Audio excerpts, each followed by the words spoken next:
If you're looking for quality designs, look no further than Bradley Shaw Designs. Bradley Shaw Designs can design anything from wraps, banners, posters, promotional items, and more. Bradley Shaw Designs is the exclusive digital graphics partner of the Renegade Monster Truck Tour and Routine Motorsports. If you're looking for more information, please check out www.bradleyshawdesigns.com.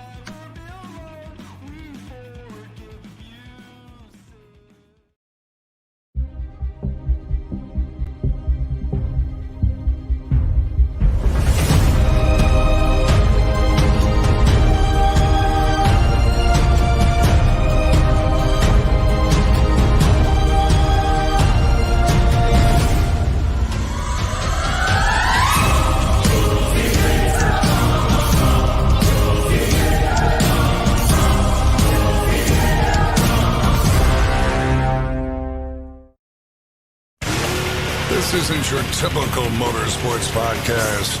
You're listening to Crush This, a monster truck podcast presented by High Octane Coffee and J Concepts. A show where we take you inside the minds of your favorite drivers, past and present, of the monster truck industry. And now, your hosts, Brad Shaw and Dan Chichagash. Buckle in. The show starts now. And welcome to a brand new episode of Crush This, a Monster Truck Podcast Live. My name is Bradley Shaw, known as the Monster Truck Canucker, back from the United States, as you saw a couple days ago. And with me, well, first, Dan is not here. As you can see, Kraehmer is in his spot, the driver at Hall Brothers Racing, one of Dan's teammates. Dan is feeling under the weather right now. Dan, hopefully you get better. Hopefully you and me can do an episode soon. But Kurt, how's it going, buddy? How is the chopper contest going? Yeah, I gotta throw out to Dan. He's at home. He's convalescing here. Came down a little under the weather today.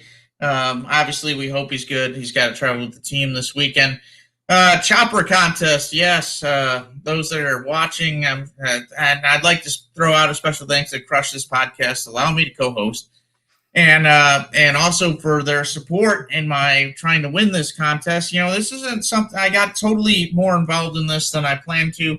It was just something that came up on Instagram. You know how they follow you based on your trends and stuff. And then I signed up for it. And when I found out it was by vote, I thought, well, this is interesting rather than just pick a name out of the hat. So, I'm just trying to get votes and have people share the link so that their people can see it and vote. And I'm doing all right.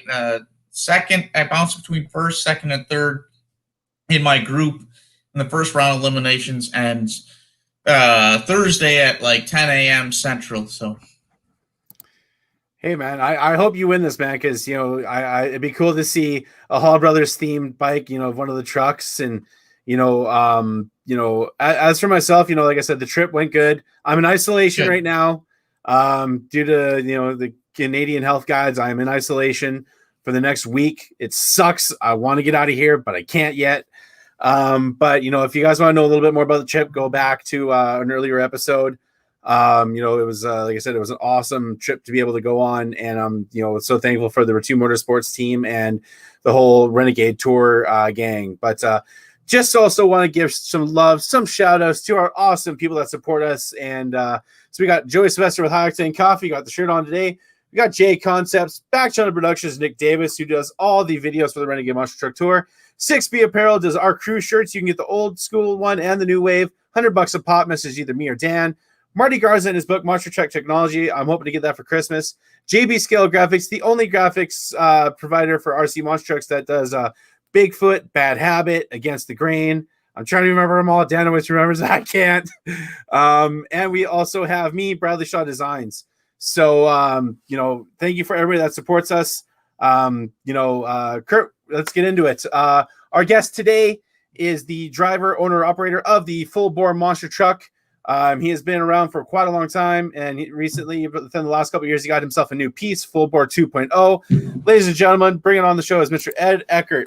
Ed, how's it going today, sir? Good. How are you guys? Hey, Ed. How you doing? All right. So with the podcast, we normally start off with kind of a timeline of your career. So how did you get started in this whole kind of crazy world of monster trucks? Did you kind of grow up watching them? Like, how did you get involved with the sport? It's actually a pretty good story. I actually was I used to do a lot of show trucks. I'd build up lifted 4-wheel drive trucks, and I'd go to the jamborees.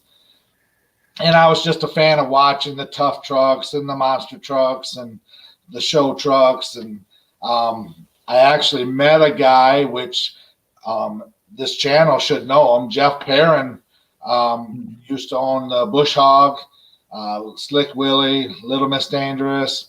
He actually was a half hour from me, and my best friend at the time was friends with him. And one day we were doing a car show, local car show at my hometown, and my buddy says, "Oh, you should have Jeff come up and bring." At the time, it was Little Miss Dangerous, and do to the car show. And so we actually had him come up and do an exhibition car crush.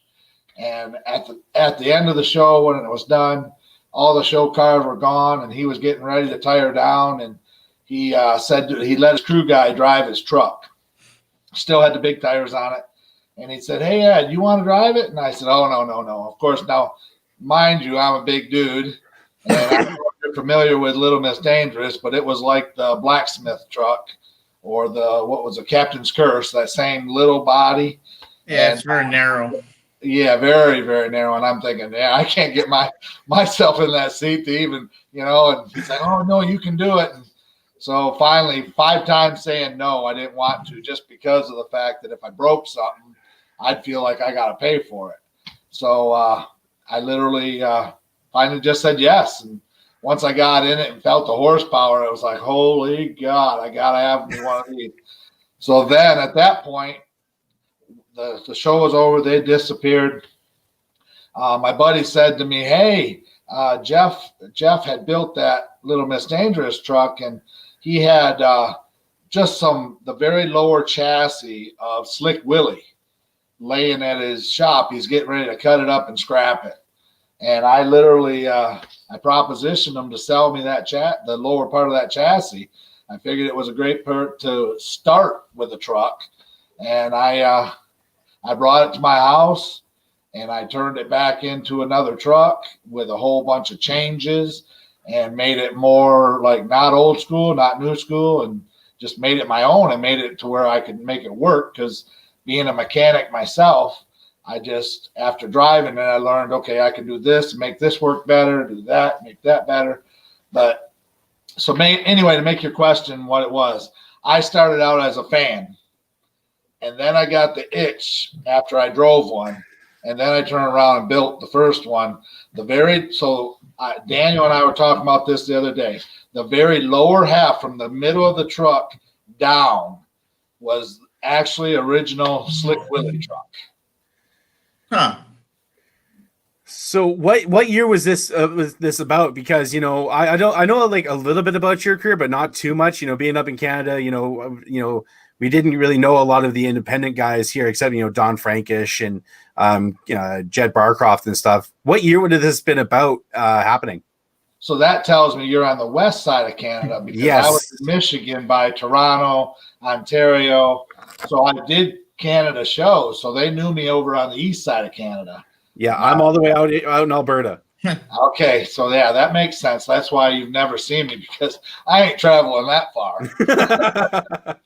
So Slick Willie was actually built in 94. Okay. And so when they decided to build Little Miss Dangerous, which is now the reckless driving truck, they built the Little Miss Dangerous truck, and then I bought the scrap, basically, and then turned it into another truck. It just was a starting point for me. And I literally ran that truck for 16 years. And, wow. And from day one, I started with Monster Jam back in 2000. So speaking of that first truck, we actually have a question from Cheech, who's watching this with us right now. Okay. He said, "Can Ed explain about the quarter elliptical suspension? Because, the parent trucks and your truck, even reckless driving, yeah, it's such a weird suspension kind of setup. Talk about how that works and the kind of how everything would happen with that kind of a suspension on a monster truck. And how did it ride compared to some of your newer trucks? Well, I've only got one other newer one, but so I can honestly compare the two. But the other truck, so when I first got the truck or the chassis and built it into a truck, it had an 8-foot leaf from front to the back. It actually ended up right by the differential, and it went upside down, so it was inverted. Okay. And it was just a big stack, so it was like 4 foot, and then there one long one, and then 4 foot on each side. It was. I swear that stack was probably 8 to 10 inches thick in the middle of the truck. And so technically, my very first show was Montgomery, Alabama,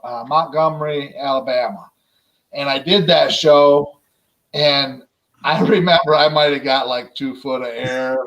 And I was like, hey, did I do good? I get back after driving the truck. How was that? I never really jumped over cars until I was in Montgomery, Alabama. We did dirt ramps when we were testing and stuff, but never did cars. And the truck actually did have a lot of bounce to it. When I first built it, had a lot of bounce. And then once I realized that the spring pack made it heavier, and it used to have literally U-bolts that held the side arms to the housings like a regular truck with where the way the rear ends bolt to the leaf springs. It had that on the axle or the housings. So I modified that, built new housings front and back. And then when I did that, I took 5 leaf springs out of both sides.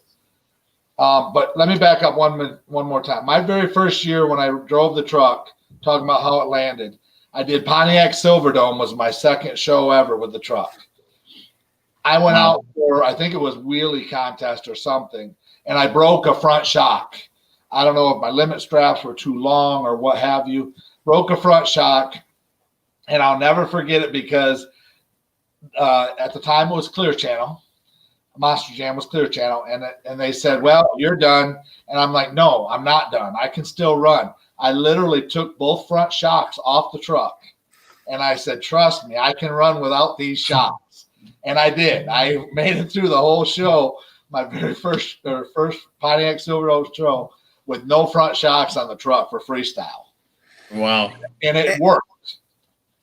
Like what a show to have for your second show in the truck. So as you were building it, and did you have a lot of advice from Jeff Perrin? Did you ask him like, hey, how does this kind of work? How does this work? And what kind of input did he have when you were building the truck, or was it all you doing it yourself? No, Jeff was a huge part. Jeff and Jocelyn. Matter of fact, when I first got the bottom part of the chassis and I brought it to my house, and I got it to where it was a rolling chassis, because it wasn't. It was just a big bunch of metal. And I got it to where I could roll it. I literally trailered the truck down to Jeff and Jocelyn's shop. And I went down there 3 to 4 nights a week and worked on the truck right beside the Little Miss Dangerous truck. So part of the truck was finished at Jeff's shop to get it to where it was ready to drive. The very first time I drove the truck, I backed it out of Jeff and Jocelyn's garage with the big tires on it in their driveway. And there's another memory. First day out, backed it out of their shop. I didn't have a fire suit on. I'm in my, I wasn't even buckled in. We're backed out of this driveway, and Jeff's standing out there like a tech official would, and gives me the signal like, hey, floor it, do a hole shot. I thought, all right. So I tag it a little bit. And of course I didn't tag it hard enough for him. And he said, no, back up. He said, do it harder. And I hit the throttle on the thing, and the transmission exploded into a great big fireball right behind me. Yikes. The motor sat a lot higher. I didn't even have a transmission blanket on it. I mean, pieces went flying into his pond, out the bedsides. It was a whole learning experience. Crazy stuff. I mean, the stories that can be told. So later on, after after I got the truck and I got more comfortable, my second year with Monster Jam, I actually started looking the truck over, and that's when I built the new housings, and I took 5 leaves out.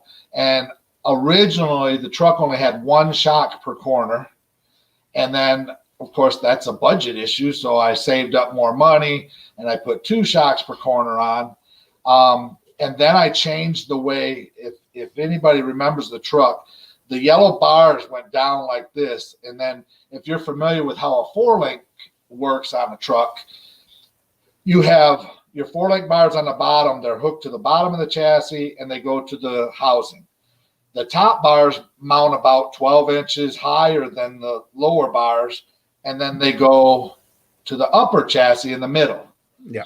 Well, on that truck, the way it was so big in the middle because that spring was in there, I literally had to use the same pivot point for the upper control and the bottom in the middle below the spring.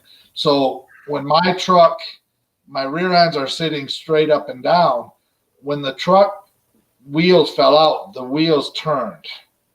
They kind of went like the arch of that pivot point. So they didn't do a true 4-link where the rear end drops down like this. It literally arched. So the truck was known for donuts. The reason it was known for donuts is because when my truck would lift up in a donut, torque up, it would pull the wheels in because of that radius. And then when my wheels would turn, my pinion bearings weren't straight up and down. They were curved because of that arch, the way it was folded. So when I turned my wheels, it actually looked like they were caving up underneath themselves in the back, and on the front, they were going the opposite way. That's why I used to call the truck my unique rabbit. It used to jump right up. It was funny. So, like, how did you come up with the name Full Bore? Because I love the name. I loved how bright the truck is. As a graphic designer myself, I love bright, unique, trucks. How did you come up with the name of the design for the original truck? So the name came from in Waukesha, Wisconsin. No, wait. Nope. So I owned an auto repair shop in Michigan, is what I did for a living. When I was building that chassis out in front of my shop, my customers were looking at it thinking, what is that thing? They couldn't see it because it didn't have a body on it, didn't have motor. It's just a cage and, bars. So as I was building it, I had a piece of paper and I was telling my customers what I was building. So I actually had all my customers come in and say, hey, give me a name. Give me your idea for a name. And then finally, one of my customers that was a motorcycle rider said his nickname was Full Bore because all of his buddies said he always used to drive his bike full bore. So I was like, that's kind of cool. Like you're hitting the gas pedal full bore. So then we took the name, and then Jeff had lined up a deal where we were going to I jigged up the body with 2x4s, and we shipped it out to Waukesha, Wisconsin, and 15 different sign painters painted the graphics on the truck. We gave them the name, and they came up with the wild boar on the side with the big tire and the flames. So it was actually painters trying to show their work out in Waukesha, Wisconsin at a sign painters convention that came up with the original artwork for the truck. So it's kind of like a collaboration of all these different ideas and the name and painters and. Absolutely. It was fun. It was really, it's funny because I haven't talked about it in years. I mean, I've been doing it 20 years. So to think of when I was building that truck, that's kind of crazy and awesome to think back of all the stuff. So many changes, so much stuff. And I also, with driving monster trucks as an independent owner, everything you break comes out of your pocket. So you have to try to think what you can do to make something better so it's not breaking, so you're not costing yourself more money every time you go out.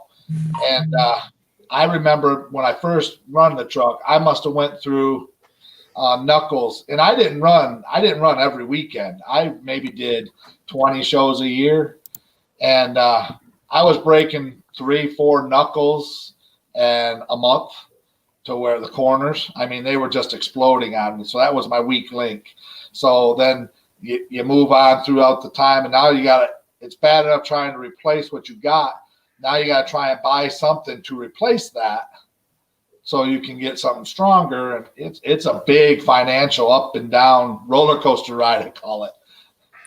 What axles did you run on that truck? I run the Rockwell F106s. Yep. Now the original ones were stock axles, just gusseted up to make them strong. Right. So, your second show was the Silver Dome, and, your career started from there. Who kind of took you under their wing? I know you mentioned Jeff Perrin, but who else kind of brought you under their wing in your early years of driving and touring with Monster Jam? It truly was Jeff and Jocelyn. Jeff and I were good friends. Do you remember Kevin Pori? Yeah. All right, Project X. He actually helped him and Mark Brown actually did a lot to help weld when I was working on the truck. We're welding things in, and I would assign Kevin on one part of my truck and Mark on another, and I'd be doing something else. And of course, like I said, when we were buttoning up all the real stuff was at Jeff's place. So it was like a assembly going on of people and ideas, and we'd look at something and say, well, we can do this different than this. And of course, now mind you, Jeff had that other truck there that he had changed from what I have. So through the whole build, he's telling me, well, I think this is better. And then of course, throughout my first years, I was a fan for 14 years now, mind you. I used to go to the monster truck shows and love watching them, and I would take many pictures, and I'd look at their ideas and look at this and look at that, and that's how it came about, is looking at what works best for everybody. Go ahead. Oh, I was going to ask, I read that you were part of the first tour in Israel in 2007. I was going to ask about that. Yep, that was in 2000. It was actually 2006, I think. Went to Tel Aviv. Yeah, that was, I will not do that again. And the biggest reason is because it took 5 weeks for the boat or for the monster truck to get there. So I was at home, not being able to run the truck, not even see it. I had to run to New Jersey, drop it off at the port. We had to stuff it in a sea container and stuff as much spare parts as we could into the sea container. They shipped it over there, and then they flew me over, and it was me, Jimmy Cretin, Kyle Chandler with he was the Dominator truck. Yep. He actually rented the Barefoot truck from Paul Schaefer back then. Kevin Kozla, and I forget what the name of his truck was. Super or Easy Rider, I think it was. Right. Yep. He was there. And then here's a real name. Do you remember Kyle Hancock? Kyle Hancock, no. Or Hancock. I think it's Kyle. Yeah, Kyle Hancock. Drove wrench head. He was actually a digger driver before. Oh, Lyle Hancock. Lyle. Yeah. He drove the X-Max or T-Max over there as well, or the Sudden Impact. It was a Sudden Impact truck. So there was 5 trucks there, and they flew us over there. They gave us VIP treatment. We were there for 9 days as far as we were, getting the track set up, getting the trucks all set up. We did 2 shows, and of course in Israel is different than in the States, well, even different than Canada. Their Sunday is Saturday. So we did a show on Friday, and then nobody's allowed to work on Saturday. That's just how it was there. And then we did a show on Sunday, and then we tired the trucks down, put them all back in the container, and flew back home. But it was the reason I say I won't do it again is because it took my truck 8 weeks to get home, and then I had to go over and get it. So I was without my truck for almost 3 months. Wow. 3 months, 4 months, something like that. Yeah, so it wasn't cool. It was cool to be one of the first, but yeah, I can say I've done it, but I don't care to do it again. How did that get put together? What do you mean? How does what get put together? That tour, I mean. It was just a different promoter. Oh. A promoter. It wasn't Monster Jam. It wasn't one of the real high name promoters. Just some promoter here in the States got hooked up with a promoter over there, and they said, yeah, let's make this happen. And that's how it came about. So I think Cheech missed you talking about the donuts. So to make Cheech happy, we'll talk about the donuts of your first truck and kind of how you made them so epic and everything. Well, so in 2008, I won the Rising Star Award, got nominated for Donut of the Year and Sportsman of the Year with Monster Jam, all three of them. And the reason for that is because in 2008, I had a really good crew guy. He was actually one of the mechanics that worked with me in the shop, and I could count on him. We could change a transmission out in 20 minutes, be back in the show, not miss a beat. So when I had him on board, I decided 2008 to put a locker in the front of the truck and the back of the truck. And nowadays, a lot of the company trucks, they all run lockers front and rear. Well, I guess you could say I was kind of towards the first beginning of lockers front and rear. So as my truck would go into a donut, I told you it would kind of rise up and it'd bring the rear ends together, so to speak. And then it would turn the tires on an angle. So Mike Botters used to say I was cheating all the time in my donuts, because when I'm doing my donuts with that truck, it would only be running on half of the tire. So you're not getting as much traction to where you could, when it sat a donut, it would sit right in one spot and spin like crazy. So in 2008, I was on a mission to win the Donut of the Year, and I beat Tom Mentz, I beat Dennis, I beat so many people with the donut contest, but I got nothing more in return other than a lot of broken parts, broken motors. And I was like, okay, locker, you got to go. I made my point that I could do it. If somebody out there wants to back me financially, come on with it. I'll put the fucker back in there.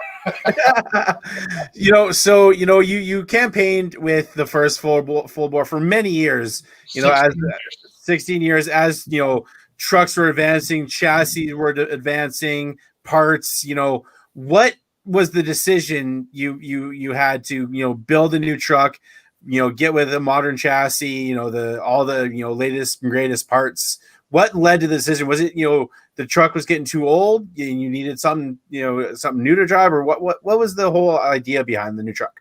Okay. So this is a lot of people a lot of people that don't know me didn't understand. But so I actually bought a chassis. Do you know the lumberjack truck that Greg? Yeah. Okay. That chassis was mine. Oh. I actually was going to build a truck once before and got cold feet and sold the chassis to Greg because I didn't want to test and tune. I was too nervous of getting hurt, because testing the truck is the hardest to do, because if you don't have it right, you bottom out, you hurt your back, you hurt so many different things. So I was a little bit leery about testing. So finally, what made me make the decision was I decided I was going to sell full bore. I was going to just move on. It was just too much. I had the auto repair shop for 17 years, the monster truck, and I was just ready to try to slow down a little bit. Well, Alan Pizzo had a backup driver that used to drive the, not Lenny, that drove the Pouncer truck. Dale Mitchell has drove it. A few of the guys have drove it. Anyway, there was a Monster Jam show in Huntsville, Alabama. Alan's driver that drove that truck got hurt. He hurt his hand, so he wasn't able to drive. So Monster Jam told Alan he had to put a Monster Jam driver in the truck, someone that has driven for Monster Jam, because you can't just throw anybody in one of the trucks. So Alan actually called me up and said, Ed, can you drive that truck for me? Now, mind you, Alan's a little guy. I'm a big dude. That I was driving that thing. My knees were up to my chest. I looked like an infant in the car seat trying to drive this truck. And I said to him, I said, I'll do it. So I get there and I hop in the seat. Now, of course, I feel I stretched his seat out too because I'm broader than him and everything else. But he didn't have the ISP, the shoulders or the head restraint. So that was good. But, I mean, I'm pushing my butt into this seat so hard just so I could try and get some leg room. And I said to him, I said, do you mind if I change a couple things? And he says, as long as you put it back. And I said, okay. So Alan's truck with the rear steer, you know how most people use, they got their left hand on the steering wheel, your right hand's on the pistol grip for the rear steer. Yeah.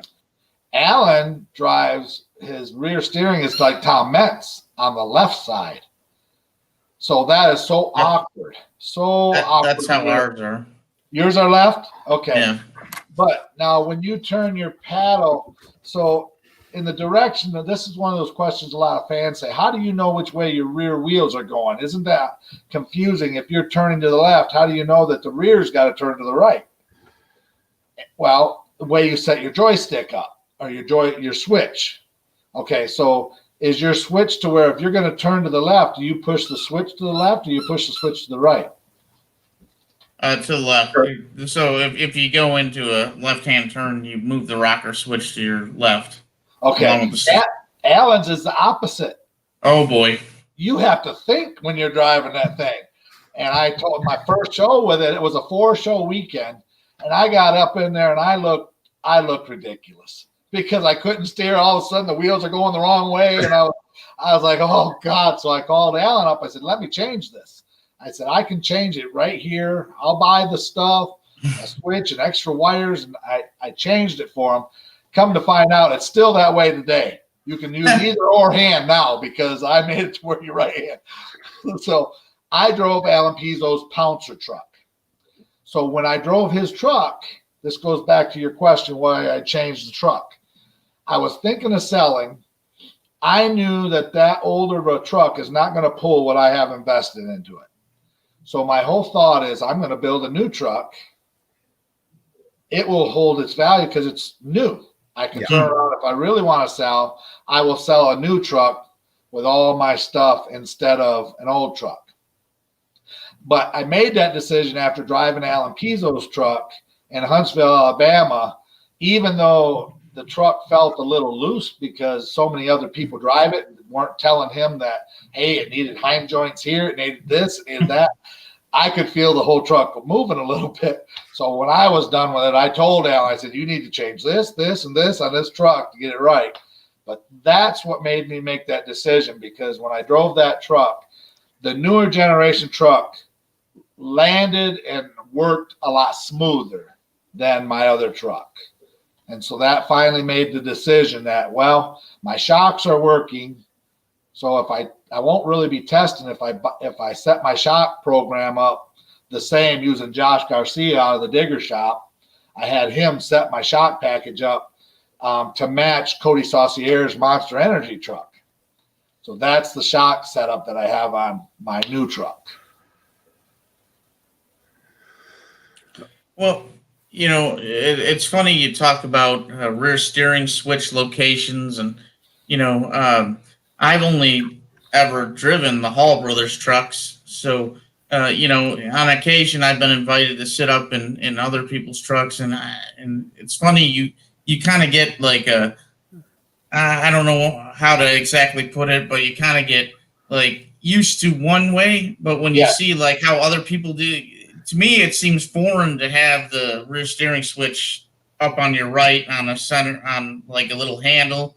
But to you or anybody else, if they look at the Hall Brothers truck or anybody else that's got the little podium rocker switch down to the left, that's foreign, you know? Right. And it's just, I probably couldn't drive somebody else's truck because I'm too used to, you know, driving a Hall Brothers truck and where everything it is. So I can relate to that story somewhat. Absolutely.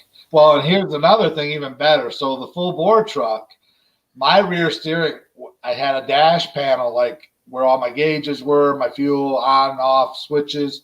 My rear steering was literally on that dash. I had to reach up to the dash to turn my rear steering on that truck. So that's why I said so many different changes with the new truck.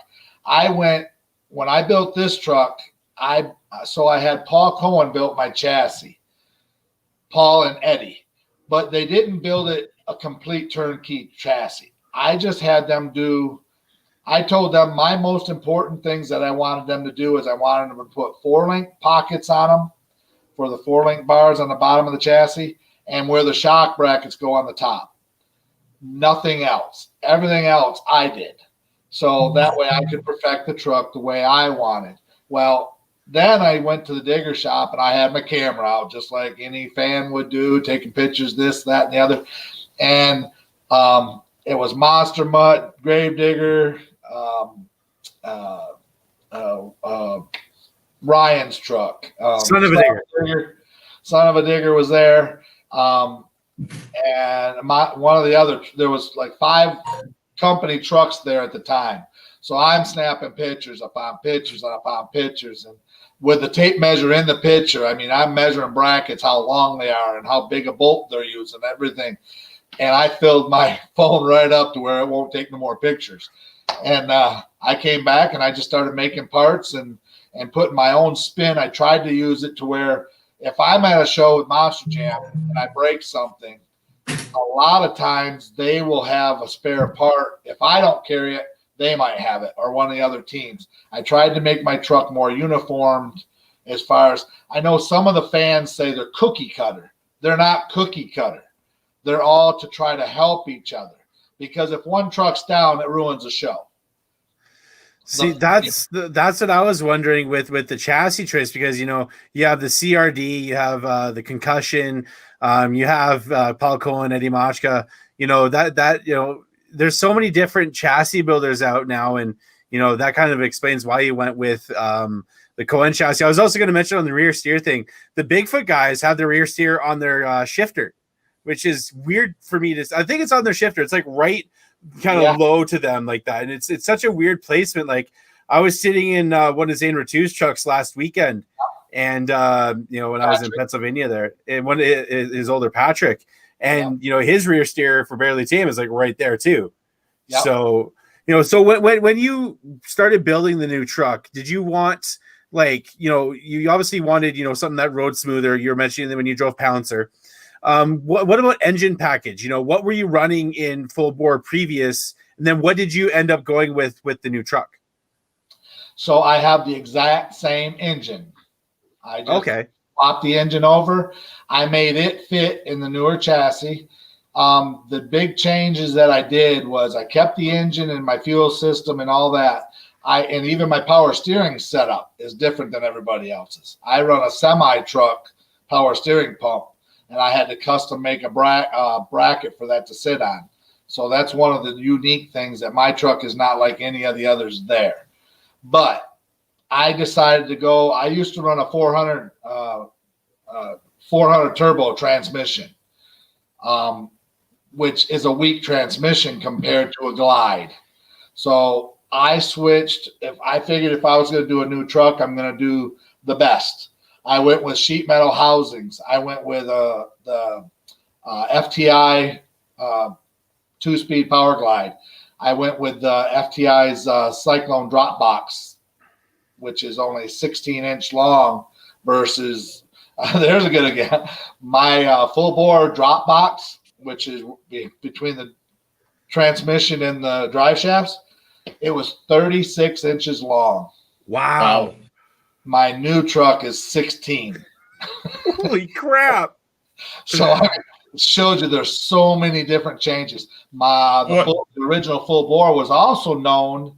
It just didn't get a lot of recognition because I got what I call digger screwed many times. But the truck could stuff the tailgate because the engine placement was so high. I could go out and hit the cars, and I could stuff it into the tailgate, stand the truck right up on the tail. I didn't get the recognition of it for it. So because of that, it cost me lots of tailgates and lots of that. So I decided to back that off too, because once again, the fans don't understand the difference between an independent driver, owner, versus a company truck. They don't know because they don't care. We're entertainers. All they care about is give them noise, give them excitement. That's what. So that might get a little bit off traffic or topic a little bit, because that's another story that I think should be addressed. So many people don't understand that we're entertainers. We're not NASCAR. We're not NHRA. We're entertainers. So we're there to make the fans smile, to make the kids scream and holler. And to me, the real winner of a show is when you come back the next year and that fan remembers you and they tell you, man, I remember when you did this. Like, for example, you brought up the donuts many times because Daniel remembers. I also used to be known for throwing the steering wheel out the window during the middle of the donuts and going no-handed. And because the truck would sit right still, and I could just keep going and going and going with my hands in the air, didn't have to touch nothing. And the tech would literally have to bring my steering wheel back to me when I stopped. Yeah, but Monster Jam stopped that because somebody else tried to do it, and they didn't throw it out far enough, and the tire hit it, and it chucked the steering wheel underneath the retractables. So yes, somebody ruined it for me.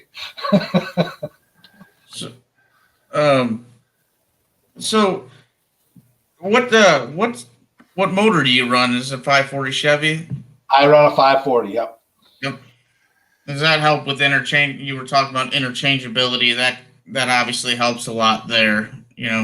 Well, I run a Ford body, but so there's another story. I am not a Ford guy at all. I'm a Chevy guy. I've been Chevrolet forever. I started out as a Mopar with a 71 Duster. And then as I grew or became in the workforce, I bought Chevrolet from then on. I put a Ford body on the truck when I built the truck because at the time, Monster Jam wanted more Fords at their shows because if you remember, Monster Jam was sponsored by Ford. Yeah, built Ford tough. Yeah. So because of that, I bought a Ford body stuck on my truck. Because even the Blue Thunder Ford truck from Monster Jam was a Chevrolet motor. Yeah. So I basically did the same thing. And as long as I had a Ford body, that means they wanted me at their shows more because I had a Ford body. And that's felled. We were talking about the differences between, you want to talk about what the fans know, what they don't know, but I mean, all their great Ford stuff out there was all Chevy powered stuff. I mean, if you want to get down to the nitty gritty, that's all Chevy. There's very few Fords, just like Cahal Brothers. There's only very few Dodge. I think you guys and LMPs are the only ones that run Dodge. And Patrick runs Hemis too. Oh, does he? Virginia Giant, they run Hemis. And I'm gonna say, being around a truck with a Hemi, when I was down in the States, man, nothing pounds like a Hemi. I tell you that. Sound, yes. Oh, so we have a couple questions here from some of our fans here. We got a question from Mr. Mike Hedman. Long time follower of the podcast. Good he guy. says, first off, I love crewing for Ed when I get a chance. Ed is a top-notch guy, a ball to hang out with. Can Ed possibly explain what a DBM is and who's the king of them? Missing you this year, buddy. All right, so I don't care if it's got to be edited or whatever. A DBM is a dumb bitch move. Hey-o. If somebody does something stupid, you say, that was just a DBM. Why did you do it? That way you're politically correct in case a kid is around or something like that. We got it. We got it. It's clean from cheats, so we're good. Well, obviously you must be talking about how they run in Monster Jam because there's plenty of DBMs there. And that's where it all started. Exactly. There's FNGs too. Hey. There you go. I've been there. Who guy. Who's the king of the DBM? Oh boy. That's a good one. That's I'll get back to you on that one. Okay. There's lots of them. Oh, there really is. So Clint Watson, Clint Watson learned what a DBM is 2 years ago in Savannah, Georgia. I told him, I said, what are you thinking? So he drives the barefoot truck for Mike Phelps. He went out for the wheelie contest, and he just did not have enough forward momentum, which there again, people don't understand this stuff. And he went up and he hit these cars, and they had the car was a single car, but it was stacked on like 3 foot of dirt. So it's like hitting a wall. If you don't hit it with enough momentum, you might as well say you're going to do a backflip. He went up and it went completely over backwards, and I laughed and I said, that was a good looking body before you hit that. That was a DBM. And he's like, what is a DBM? And then I told him. Got a question from Mr. Scott Bryant here. He's talking about the original truck. Did the truck have axles when you bought it? It had housings only. Okay. I run the U-joint style axles. I take the stock Rockwell F106s. I run the Rockwell Planetaries, the PS250s. Some guys run a Rizeppa, which is like a CV axle. Some actually ran, that's Clark as a claw, but I run the big U-joint in the end of mine. And of course, when you're scrapping something like parents were, the way they had the housings built for that truck originally, they weren't going to go on nothing else. Like I could take my housings out of the new truck and they'd be worth something to somebody else because they'd work in the newer trucks. Are they, if you don't mind me asking, what housings do you have in your new one? I run the concussion housings in my. All right. Gotcha. Another still question. Rockwell F106 centers. Yeah, I run the 620s. Yep. Got a question. I got a comment from Richie Kaiser. Definitely a top-notch guy to run with. Ed always makes it entertaining. Yeah, I was waiting for one of those DBM questions from Richie. Question from Josh Eckel. What was the worst crash/wreck you've had? And a lot of drivers we've seen throughout the years have had some pretty bad wrecks and stuff like that. What's one of the ones that kind of sticks out in your mind? The kind of like almost like a pucker moment. Like what kind of made you a pucker? It literally was worse than a pucker moment, and I only have one that really stands out, and it was Woodstock, Georgia. It was in 2001 or 2002. I think it was 01. I was at the Speedway, and the night before show, or it was 2 shows, Friday night and a Saturday night. So the Friday night show went fairly decent. The lineup was good. I was like 4th or 5th in the line. There was like 8 trucks there, but Gary Porter was there driving the digger there. And then Tom Mentz was actually there with Max D. It was not a Monster Jam show. This was before Monster Jam wouldn't allow them to run those trucks with other promoters because, mind you, this was way back in the day. I remember we said I'm old. So that Friday after the show, it started downpouring. And we were in, like I said, Woodstock, Georgia. Georgia's full of red clay. And it was down inside of a big old bowl of Speedway. And it held all the water. It was turned into a muddy mess. It was slippery. You couldn't hardly walk out there.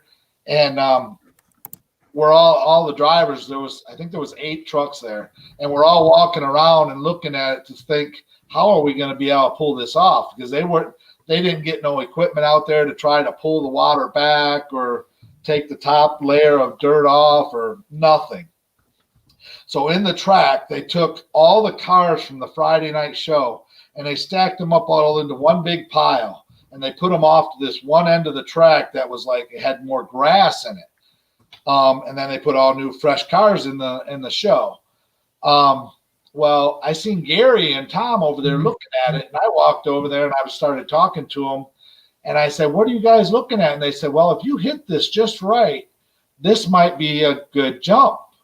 Well, now, mind you, it was 3 cars high in the middle, and it was pyramided. And I'm thinking, oh, my God, that's, now, mind you, this is my second year, not even a full year. This is my first year's in. And I'm looking at them thinking, oh, man, okay. All right. So I'm asking them, how would you hit it? How much momentum, how much speed, and this and that. it's easier to listen and to say it than it is to do it. And so, like I said, I was supposed to be like fifth out, and the guys that were supposed to be before me, they decided, oh, I don't really want to go first, or I don't want to go second. And I just raised my hand. I don't care. I'll go first. Well, so then I get out there and I'm trying to hit these cars. And as you go, the mud and the water just slide me all over. You couldn't square up. You couldn't get no speed. It just sucked. It was terrible. So me being a fan, I'm thinking, God, I suck. I don't want to give this kind of show to my fans. So I'm thinking, man, those guys said that pile over there. So I went over to hit that pile, and I pulled up to it. And I looked, and I'm like, oh, shit. I backed her up, and I thought, okay, how much throttle? I thought, well, I'm going to hit this thing. We'll see what was going to happen.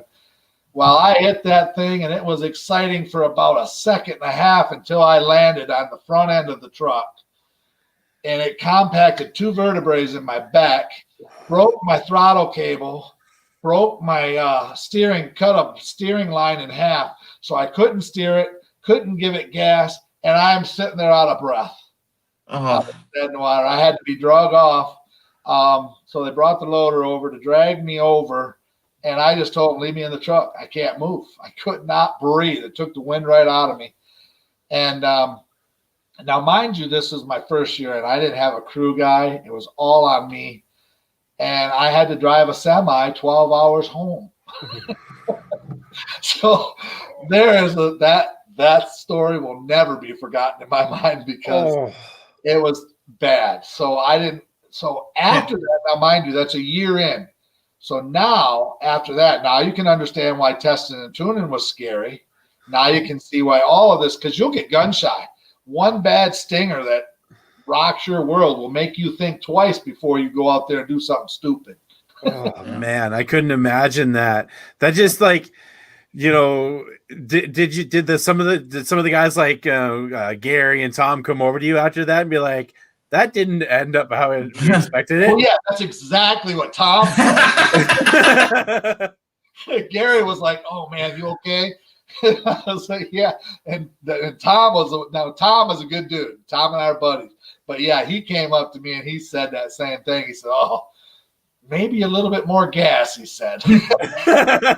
Maybe it was like, maybe you should have took the advice from your truck name. You should have gone full bore on that one. Yeah. Well, there again, I mean, it was a heavy truck, but what goes up must come down. So I'm thinking, okay, I'm 3,000 pounds heavier than these other trucks. This is going to come down like a rock. So I was like, okay, we got to be smart about this. But now with the new truck, I've gone off school buses and launched it. We just had a show in Tennessee about 3-4 weeks ago where we had a drone flying around, and I launched the truck up really good, and the drone literally flew underneath me. So, I mean, but that's 20 years worth of driving and learning. Don't do this, don't do that. You know what I mean? So it's funny to see some of the new guys that try to come out, and they go out there and they want to be a hero. That's the worst anybody can do in one of these trucks, is try to be a hero. You've got to be smart. Go out there, put on a show, and know your limitations. We also have a comment here from Bart Mamone. Had a chance to meet Ed when I was working for Tim Tesmer. Also talked a few times in Rochester when he was in town. Ed's a good dude. Bart came on the podcast a little while ago. Ran with Tim Tesmer there in the Thunder Nationals. I'm trying to think who that is. He ran the Gatekeeper truck, I believe. I think that was the name of it. He's based out of New York. Yeah, I've done Rochester a few times, so I recognize the area. Just, of course, when they all start running together. Another question from Scott Bryant here. He said, where do the front plates to the planetaries come from? Are they aluminum, and can you still get them? Oh, so I had them custom made. He's talking about the outsides on the planetary, the cover. A lot of those covers are pretty heavy, the stock ones. And there is no need to take those off if you get the custom ones like I have. But if you don't have them, that's one more step you got to take off when you go to replace an axle or whatever. So I get why he's asking that question. I actually had Overtime Racing Keith Berry, which I believe he's down in Florida now, but he has Overtime CNC. He actually is the one that made them for me. And then he with his equipment, he's the one that actually scribed in their full bore racing on them as well. So one question that I have, with you being a veteran yourself, what drivers currently are impressing you in Monster Jam or in the independent scene? Like, who has been impressing you over the years that you kind of look at it like, man, they got some talent behind the wheel, and keep watching out for what they're doing. There is a lot of them. There really is a lot of them. The first guy that impressed me over the years. Now, mind you, I don't want to take anything away from them, but we got to remember, if somebody hands you the steering wheel to a truck and says, "Here, drive this," your mindset's going to be different than if you own it, as far as how you're going to drive, because if it's your pocketbook, you'll drive different. Cody Saucier was my favorite. I thought his talent, I think it still grows to this day. Cody's done fantastic. The other one is Ryan Anderson. He blows my mind with his talent. He's got some good talent. Adam does too, but Ryan and Cody are the two that have really impressed me a lot by their skills. And then I actually, I was off a show. I quit. I didn't quit, but I haven't ran for Monster Jam for 2 years now. And I watched Tyler in the digger truck. Tyler Menninga. Yeah, he does a fantastic job too.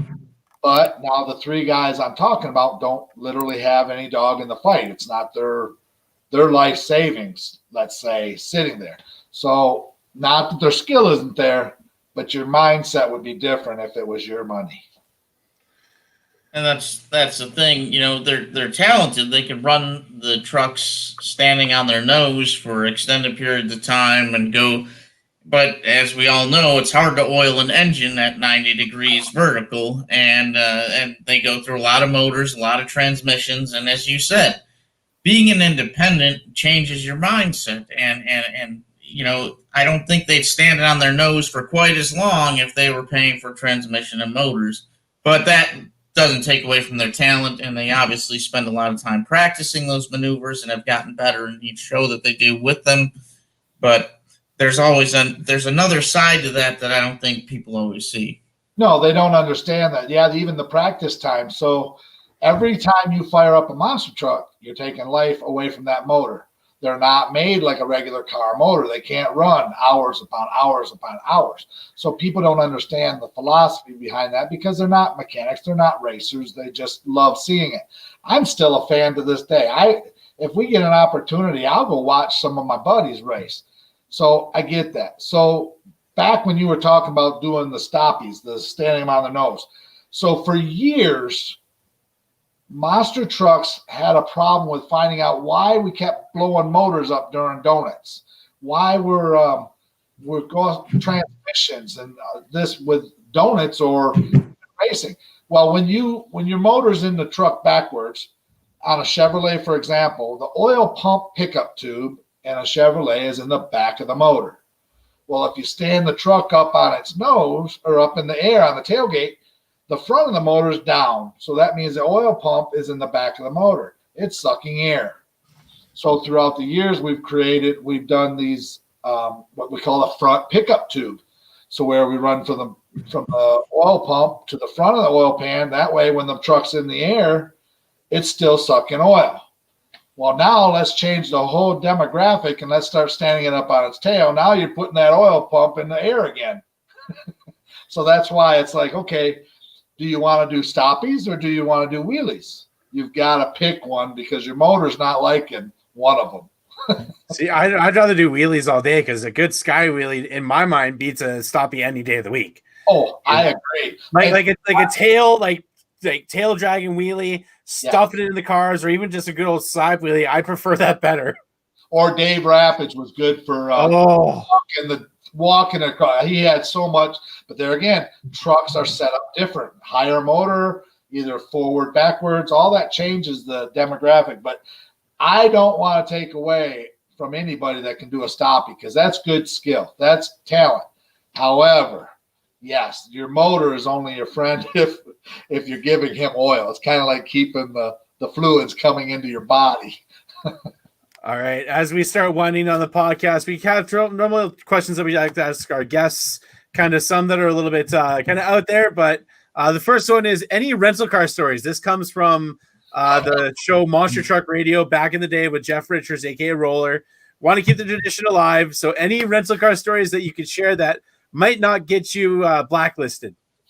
I didn't really have, it wasn't really a rental car. So I was one of the drivers that a lot of the guys came to, because I used to bring a little Cavalier with me. So I would haul the monster truck and I'd bring a car with me. So the little Cavalier was kind of like a rental car, so to speak. And there's one show in specific. It was Richmond, Virginia. And I don't know if you guys are familiar with Rob Schneider, the Cannonball Rob. Okay. The ladies, Jennifer and Rob. Yeah. So we went to dinner one night, and Rob is crazy. And we're in the Cavalier, and he decides, it was a little cold, probably got down to like 25 at night in Richmond. It was very cold. So the parking lot was icy.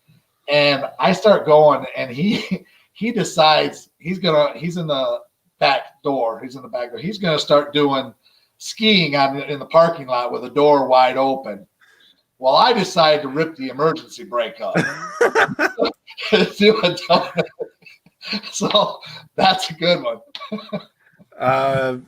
Just quickly here, we got a shout out from Isaac Ankrum. He says, hope you like the J Concepts wheels. I don't know what that is. RC stuff. Oh, he's selling that to Kurt. Oh, sorry, yeah. I didn't see that part. This question Cheech always asks. Since Cheech is not here, I'll ask it. What's the coolest thing you have crushed? I would say it was a mobile home. I literally, it was one of them Night of Destruction things. And they had a complete mobile, like somebody's single wide trailer. And I had them put a car up in front of it, and the truck was able to go up perfectly. And when it came down, the whole thing, the whole length of it laid completely flat. It was pretty cool. Huh. All right, another question that we'd like to ask, and these are the two most important questions that we ask. Okay. Number one, what is your favorite kind of pie? Tough question here. Hey, I'm a big dude, so Looking for a good answer. Let's get a good answer on this one. Are we talking like hair? Like apple? We're talking just any kind of pie. Come on, Ed. My wife's over here. American. I don't know, Brad. Does that count? American. American would be essentially Apple. Okay, Cheech on the headset. I can see Cheech's little thing. Cheech, does American pie count for the pie question? Give me a thumbs up, yes or no. He says in the middle, so it's in the middle. I like being in the middle. I got to be that unique guy. Remember that. Okay, and here's the other question that we have to ask. I don't know if you're familiar with the Norman brothers, Christian and Phil. Oh, yeah. This one, and I'll say this. Cheech normally says it because I'll say it after this question. But do you like eggnog? Yes or no? I can either way. I'm in the middle. Yes, I'll drink it. It's okay. It's even better with Fireball. So in the middle, and I'll say this now that the question has been answered. The week of Christmas, I have to drink a gallon of eggnog because I lost in a bet to Brandon Culpepper Sr. that my Edmonton Oilers lost against the Chicago Blackhawks in the play-in round of the Stanley Cup. So I have to drink a whole entire gallon of eggnog. I'm gonna hate my life because I despise the stuff. Did they get a 3-pointer on the end or something? Sorry? Did they get a 3-pointer on the end? No, you're oh jeez. You're from Michigan. Come on. Actually speaking of that quickly, there's a lot of teams and drivers that have come out of Michigan and promoters over the last couple of years. You have yourself, the Kohlers, Mark Schrader, who just announced he's no longer going to be driving or owning his truck anymore. And Now you have Elliott Miller with Throwdown with his new truck Sinistar, and then the parents talk about why Michigan kind of seems like a hub for monster trucks and teams over the last 20 30 years. I don't think it's and Alan Pizzo as well. I didn't forget to mention that. Yep. He's from Millington. And Dave Reif's up there too. Yeah. I don't think it's really a hub. I think there's just a lot of mechanical inclined people because of the automobile industry. My father was a mechanic. My grandfather was a mechanic. So I have the mechanical skills background. And I think that's what comes in.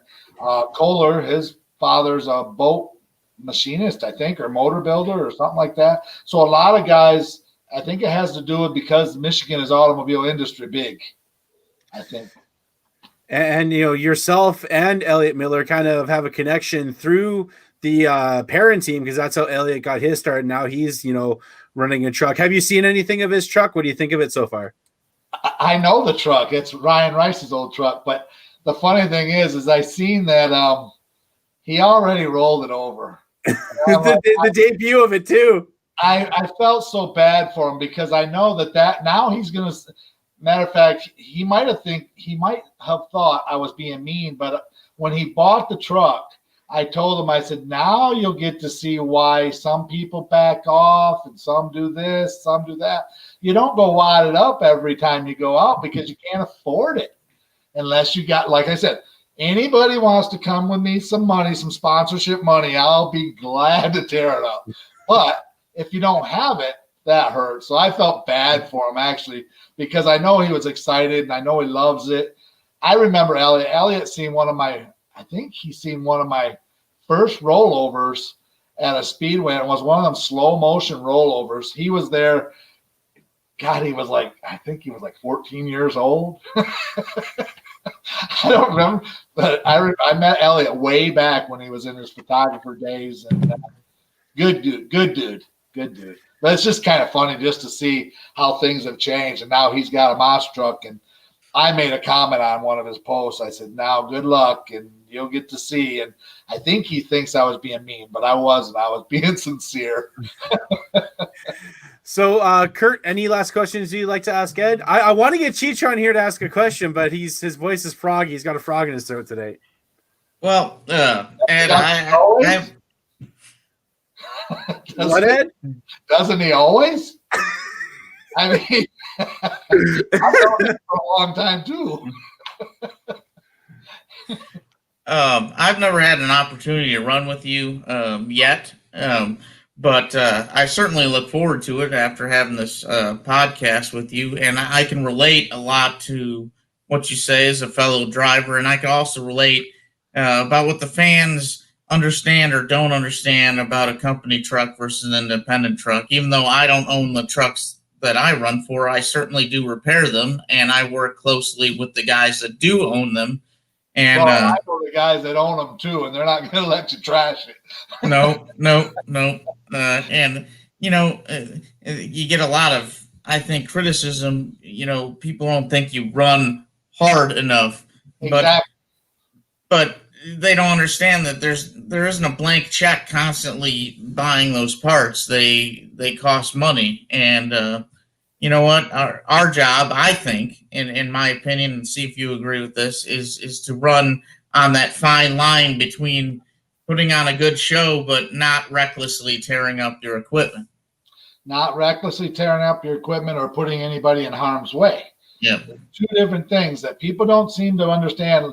That's why I never did understand the concept and this is nothing really against anybody, but if a truck is broke, that means stop, because now safety is a factor, because any piece can go flying, anything can happen to where the fans might not understand it, and you might even get booed, but you got to block it out because it's all about saving somebody's life or somebody else's equipment, for example. So yeah, it's like I said, I'm on both sides. I'm a fan, I'm a driver, I'm a mechanic, I'm a fabricator, and I'm a smartass. And that last one can be sometimes the most important one of them all, I think. That's why everybody loves me, because it's the fact that we get along. we're a team. Monster trucks are a team. Everybody loves it. The fans love it, but all of us guys behind the scenes, we love it too. And we love running with each other. And one of my favorite things used to be when I'd show up at an event and I'd see somebody that I haven't seen in a year or 2 or 3, and you get to interact like you just seen your best friend that you graduated with, and almost have a family reunion. That's part of the best thing about monster trucks is from beforehand. It's all been so personable and so much fun to intertwine between all of us guys that would, if somebody breaks down, it's amazing how many monster truck guys are helping people all over the United States. Well, I was going to say, I know for myself, when I went down to the States and, met up with Zane Ratu and his gang, and, me and Zane have talked on the phone millions of times and texted and, over design work, and we meet each other in person for the first time. It feels like we've known each other for like 10 years, there's no like awkward interactions. Like, and that's even with like meeting Cheech and and other people in the industry. Like, I had Corey Snyder of Toxic on the show about a month or so ago, and meeting him in person when I was down there was like it's just like feels like nothing. Even like meeting Tim Mente out of the blue at the show, I was like, Tim Mente, who's he? but like meeting him and like I don't know, it's like, oh hey, how's it going? It's just like it's one big family. No matter if you're a fan, if you're are a driver, a crew guy, a graphic designer, it's all one big family. And that's the one thing that you were saying, like that's the one thing about monster trucks that I love. Everybody's a family. We all have each other's backs no matter what. Even if we just meet for the first day, we're family. That's what it is. We just got to figure out how to stop all this, the keyboard warriors from being judgmental and thinking, like you just said, that you didn't run hard enough. They don't get it. They're thinking the NASCAR mentality, and they forget that we're entertainers. And that's the entertainment thing. For example, I've been running a lot lately with Alan and RJ with War Wizard. If I'm not running and they're doing good, I'm out there rooting for them. I'm out there pulling for them. I'm cheering them on just like they're cheering me on. Or Kurt, I'd be out there cheering. Go ahead, Kurt. Yeah, good job. It's all about the showing off effect. The entertainment side of it is what it's all about. And it takes a family and a team of good guys that we stick together, and that's what makes our industry work. I hate to see it commercialized. I really do, because it's getting when they start making people run other bodies, for example, take your identity away. That's not fair. It really is. But people don't know. They don't understand it. Hey, Ed, here's one question I have for you right quick. It's a quick one. Do you like racing or freestyle more? I would have to say I'm racing wheelies or donuts used to be, but this truck isn't the same. So because I'm running on a full cleat of tire now instead of half a tire. But and I'm starting to like freestyle more too, because this truck works better. So I mean, if I can pull off something that looks wow and just not boring, that's all I care. I love it all. I love it all. But I would probably say racing has improved because the newer truck is faster and more maneuverable than the other truck. The other truck used to kick butt in racing pretty good because it was heavier. To where I ran a lot of Thunder Nationals, and the thing about them is if you hit a car fresh, you're going to the moon. Well, with my old truck, it was so heavy that I just scooted right across like a foot over the top of the cars. I could don't sleep on the line because I'm going across the cars while you're going up in the air. All right, so I want to thank you, Ed, for coming on the podcast. I definitely want to have a round 2 with you and talk some more old stories about you getting into driving and kind of shenanigans. Like I said, love to have you on again. And thank you, Kurt, for being my co-host. Oh, there's Cheech. He finally shows up. Like normal, shows up late to the party. Sorry. That's all right. Are you feeling any better, buddy? I'm hanging there. Well, you got to be ready for this weekend, bud. Yep. Right. But Right. Cheech, Also, last thing I want to say is, Ed, thank you for your service. I know you were a Marine, and thank you for what you have done also. I want to say that too. There's that squeaky voice. Yeah. Marine Corps vote for Trump, by the way. There we go. Election in progress. I'll say this as a Canadian, thank you for your service as well.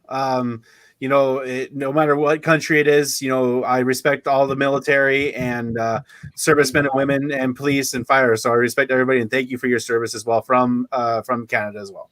Absolutely. Thank you. Where can we see you coming up? Has COVID affected you? Do you have any events coming up? Where can people follow you? Well, Full Bore 2.0 Monster Truck is my Facebook page, and then fullboreracing.com is my website. But I actually just lost 2 shows just today because of the COVID. So as of right now, I'm done till the first of the year, unless something comes up, which it's okay. We've had a pretty busy summer. We've had to go kind of like under the radar and do speedways because they're the only ones that they were allowing to do shows. But I did get them in this year to where we're not depressed or nothing. I'm not going to do nothing stupid. So, Cheech, what episodes do we got coming up, bud? You're kind of the guy that gets all our guests for us. So who do we got coming on? We got the guy who drives the Virginia Giant, Cliff Valued. Cliff Vowell. Yes, he's gonna be on Thursday. Next Tuesday will be Kid Rarick and the Thunder Chicken, and then Thursday could be Todd Flawlick and that drove the Barefoot Monster Truck. So yes, I don't recognize any of those names. Well, you heard it here first. You got Kid Rarick with Thunder Chicken coming on, and then hopefully Todd Frolic with Barefoot. And then in about 2 days or so, we got Cliff Fowler, Virginia Giant, who I got the privilege to see, and that truck is beautiful in person as in pictures. Again, Ed, thank you for coming on the show. It was awesome having you on, and we'll definitely have to do it again and get some more stories out of you. Maybe have you and Jeff Perrin on here. I think that'd be a riot. That'd be good. That's fine. That's good time. Oh, that'd be that. I don't know. Well, you wouldn't be able to get Alan. Alan's not very computer suave. He wouldn't come on. But maybe. I was trying to get Jeff and Jocelyn Perrin on. Yeah. Have you had Zane on there yet? Yeah, we had Zane on. Zane's a good dude. Runs a top-notch operation. I will say that. And he's helped me out a lot by letting me do some design work for him, and it's love what he's been doing with the Renegade Tour, and they're going to keep on producing awesome events. So I actually my one and only tour with a new truck with Monster Jam, I was on the tour with Zane. Any Zane stories that you got? Just a quick one. Not really. Good night. Well, we just want to quickly say thanks to all of our sponsors, people that support us since day one. Joy Sylvester with High Octane Coffee. Go get you some. Some of the best coffee I've had in my coffee drinking days. I'm not really much of a coffee drinker. J Concepts, Back Channel Productions with Nick Davis, 6B Apparel, Crew Shirts, $100 a pop, old school and new wave design. Marty Garza in his book, Monster Truck Technology, JB Scale Graphics, and Bradley Shaw Designs. So Daniel's got music playing on in the background. He's got Big Bad and Blown stuck in his head. You just got to. I think he's to the part where Jim Kramer says, "Have a jam good time." All right, everybody. Thank you for watching Crush This Live. We'll be back on Thursday with Cliff Vowell, and Dan will be updating the guest list soon. As we always say on the show, keep the rubber side down, the shiny side up, and have a jam good time, everybody. Peace. Yeah.